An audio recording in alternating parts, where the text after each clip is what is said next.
కాళేశ్వరం ప్రాజెక్టుపై కాంగ్రెస్ ప్రభుత్వం చిన్న చూపు చూస్తోందంటూ మాజీ మంత్రి హరీష్ రావు విమర్శించారు. ప్రాజెక్టుల్లో నీళ్లు ఉన్నా ఉద్దేశపూర్వకంగానే విడుదల చేయట్లేదు అన్నారు. రైతులు సొంతంగా కాల్వలు తవ్వి నీళ్లు తీసుకుపోతున్నారంటూ హరీష్ రావు చెప్పారు.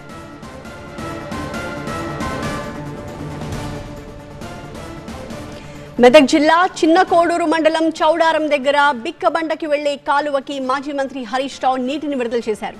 ప్రభుత్వం రైతుల పట్ల ప్రేమతో పనిచేయాలి కానీ పగతో పనిచేస్తోంది అంటూ, అందుకే ప్రాజెక్టులలో నీళ్లున్నా విడుదల చేయలేదు అంటూ హరీష్ రావు విమర్శించారు. దీంతో రైతులు సొంత డబ్బుతో కాలువలు తవ్వుకుని నీళ్లు తీసుకువెళ్తున్నారు అన్నారు హరీష్ రావు.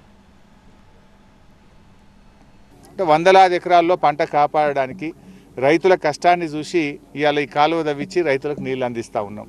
అంటే ప్రభుత్వం పనిచేయడం లేదు, ప్రభుత్వం పగతో పనిచేస్తుంది. ప్రభుత్వం ప్రేమతో పనిచేయాలి, ప్రజల కోసం పనిచేయాలి, రైతుల కోసం పనిచేయాలి.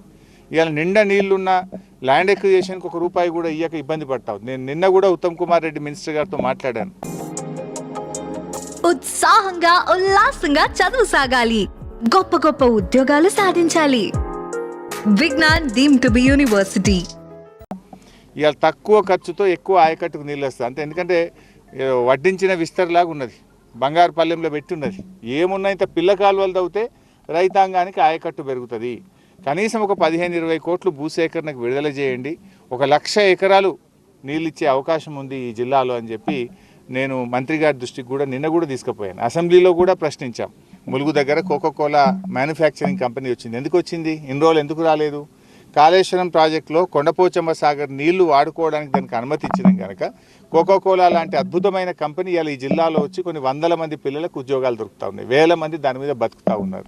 మీరు వచ్చినాక పెద్దవా కొట్టుకుపోయింది ఖమ్మం జిల్లాలో, మీరు వచ్చినాక సుంకిశాల కూలిపోయింది, మీరు వచ్చిన తర్వాత SLBC సొరంగం కూలిపోయింది, అదేవిధంగా వట్టెం పంప్ హౌస్ మునిగిపోయింది. మీరు వచ్చిన తర్వాత ఇవాళ 4 ప్రాజెక్టులు దెబ్బతిన్నాయి. సో టెక్నికల్గా కొన్ని సందర్భాల్లో చిన్న చిన్నవి జరుగుతూ ఉంటాయి. మరి ఈ 4టికి మీరే బాధ్యత వహించాలి కదా మరి అట్లంటే.